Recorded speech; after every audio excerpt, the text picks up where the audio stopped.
দাদা, উত্তরবঙ্গে বিপর্যস্ত পরিস্থিতি কার্নিভালের মধ্যে আমরা দেখলাম মুখ্যমন্ত্রী থেকে শুরু করে শিল্পী যারা রয়েছেন, বুদ্ধিজীবী মহল আমরা বলি যাদেরকে, তাদেরকে দেখলাম উল্লাসিত একেবারে। কি বলবেন?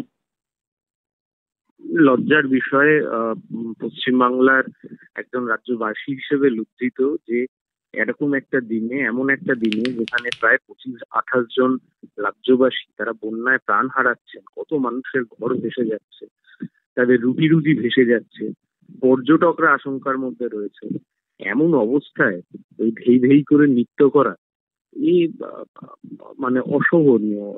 এর মেনে নেওয়া যায় না। দেখুন, এটা ঠিক, প্রাকৃতিক বিপর্যয় কারোর হাতে থাকে না, কিন্তু উনি চাইলে, যদি তর্কের খাতিরে ধরেও নেওয়া যায় যে ঠিক আছে কার্নিভেল ক্যান্সেল করা যেত না, কিন্তু কার্নিভেলের এই এই এই নৃত্য, এই উন্মাদনা, এর থেকে অন্তত বিরত থাকতে পারতেন। আসলে উত্তরবঙ্গ হোক বা দক্ষিণবঙ্গ, ওনার কিছুতেই কিছু যায় আসে না। আমাদের এখনো মনে আছে 2013 সালে সুদীপ্ত গুপ্তকে ওনার পুলিশ যখন লাঠির বাড়ি মেরে খুন করে দিয়েছিল, উনি তখন সল্টলেক স্টেডিয়ামে আইপিএল এর উদ্বোধনী অনুষ্ঠানে পিটবুলের গান শুনছিলেন। ফলে এটা ওনার নতুন কিচ্ছু নয়।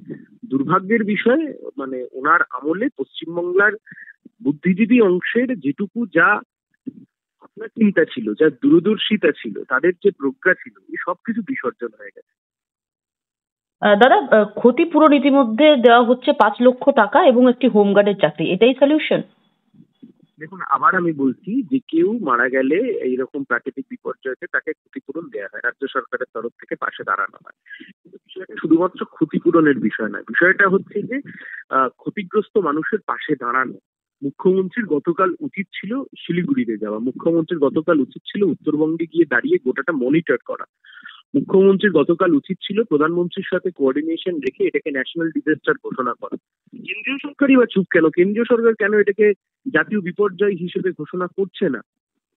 আপনি অবাক লাগছে, এই এই উত্তরবঙ্গে তো বিজেপির এমএলএ এমপি সবচাইতে বেশি, প্রায় 30-এর কাছাকাছি বিধায়ক রয়েছে বিজেপি। 4-5 জন এমপি যা রয়েছে উত্তরবঙ্গ থেকে রয়েছে। সেখানে উত্তরবঙ্গে এরকম ভয়ঙ্কর ক্ষতি হয়ে গেল, এখনো সেটা ন্যাশনাল ডিজাস্টার হিসেবে কেন্দ্রীয় সরকার ঘোষণা করতে পারলো না। দুর্ভাগ্যের।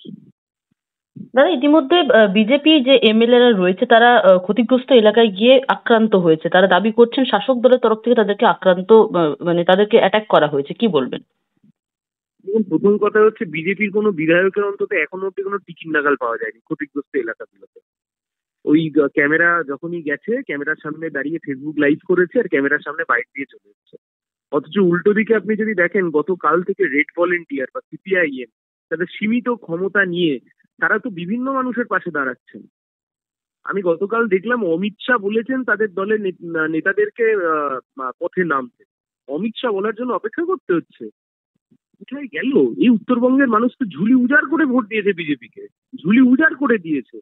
এমনকি যে তৃণমূলও আগে উত্তরবঙ্গে দাঁত ফোটাতে পারতো না, সেই তৃণমূলও আসন জিতেছে। 2021 বিধানসভায় আসন জিতেছে কিছু, 24-এর লোকসভা ভোট জিতেছে।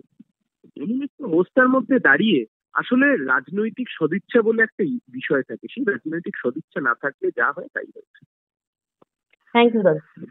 আরো ভালো ভালো খবর দেখতে সাবস্ক্রাইব করুন বাংলা হান্টের ইউটিউব চ্যানেল। বাংলা হান্টের আরো খবর দেখতে নজর রাখুন।